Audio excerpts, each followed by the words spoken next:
Hello and welcome. I'm your host Elizibar, and this is Dune House of Atreides number. Man, we're already up to number 4. It doesn't seem like it's been that long. It doesn't seem like I've read that much. Like this is going by super quick, man. I pick one of these up and I devour it every dang time. It's also kind of hard to talk about this because if I mention what's happening in any given section, each section is so short that I'm basically almost spoiling it. Does that make sense? That's kind of what's going on here. So, like, we open this up, and I'd be like, hey, it's Duncan, Idaho being hunted by the beast Raban, right? Raban, whatever his name is. And it's great stuff, man. Idaho doesn't know how to use the las rifle or anything, but he definitely has, like, one up on the hunters hunting him. Oh, how the hunters become hunted, right? But I go on and I tell you like what happens here, like, he runs into somebody and something happens. Well, now you have like an idea that something happens here that's not just the hunt.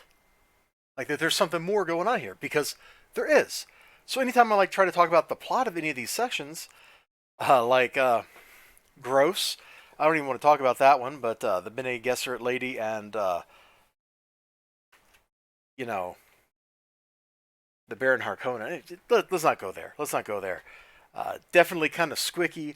And if I was to like be like, okay, and then Peter DeVry is secretly watching them, like, well, watching them do what? I mean, you know what I just implied, right? So, kind of talking about the plot is really hard. This is maybe like the easiest part of the plot to talk about here. Leto Atreides is like testing out some new stuff here with his friends on Ix. They've got like a cool tentacular training robot droid thing, right? But basically, we just go through the book and we're checking in on each of the plots as they move forward. So, like, Shaddam, the future Emperor Shaddam, and his friend that are poisoning the current Emperor, they check in about their conspiracies. Leto gets himself into some trouble.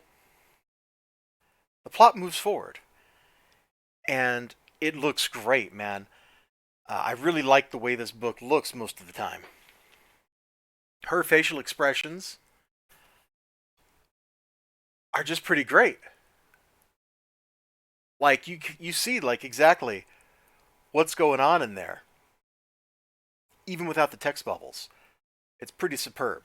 It's not every comic book that gets away with facial expressions that tell you what's going on, but Dune pretty much does. Like even if we go back here to Duncan, Idaho, like it's pretty clear he's being hunted and there's the unhappy hunter. Like, you don't really need the text bubbles for any of this stuff. And that is great visual storytelling. Anytime you can get away with not putting a text bubble in and still conveying all of your meaning, you're doing it right. And the artist here, I guess it would be Ho. I apologize. I'm going to mess that name up and I apologize. Dev Pramanik?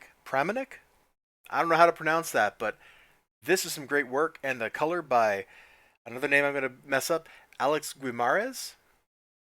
I'm not sure how to pronounce your name, and I apologize for that. But you both are turning in some really great stuff here. Like, surprisingly good, you know? Maybe it's not as hyper detailed as you'd see in like some DC art or something, like if Jim Lee was drawing it, but it doesn't really need it. It's conveying the emotion, it's conveying the motion, it's conveying the setting. It's just great use of color, great everything. I just am very much enjoying this. Oh yeah, and don't forget Leto Kynes hanging out with the Fremen over here. Like last issue ended with him intervening in. Well, I remember if it ended, but it had him intervening in a fight between some Fremen and Harkonnen, and now he's hanging out with the Fremen because that's what Liet Kynes does. That's what Doctor Kynes does. Is he hangs out with the Fremen as he does his duties for the Empire. Oh, I really can't tell you like what's going on in some of this stuff Because if I do, it's just a total spoiler. And I don't want to spoil the book for you. I'm really enjoying this stuff. And I want you to read it so you can enjoy it.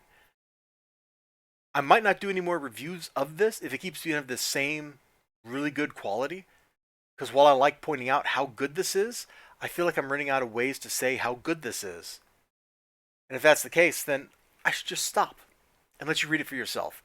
So if next month, you don't see a review from me about Dune, House of Atreides #5, just assume that means it's really good and you should go read it. And I think that's a pretty fair statement on my part. 1 through 4 have been a lot of fun. I picked up that #1, if I remember right. It was kind of like I picked it up on a lark. Like, well, I'm going to give this a try. And it was one of the best comic book decisions I've made. It's right up there with Kaiju's score for how good of a decision it was to pick it up. And Kaiju's score was I don't know how I feel about this, but I'm going to give it a try. Dune, same way. Pleasantly, wonderfully surprised. It's good enough, it makes me want to go read the prequel novels, which I own 1 or 2 of somewhere, but I've never read. Much to my shame. I own a lot of hardback books I've never read. Not enough time in the day, But comic books at least don't require that much of time investment per book, unless you're reading like Watchmen or something. And even there, that's probably overstated how much time you can spend reading it. They do so much of their storytelling visually with color that if you're just reading it, it usually doesn't take too long to read. And this, I absolutely devoured. I devoured this thing in like record time. And my eyes soaked up every panel, every drop of ink, and it was glorious. Bye-bye.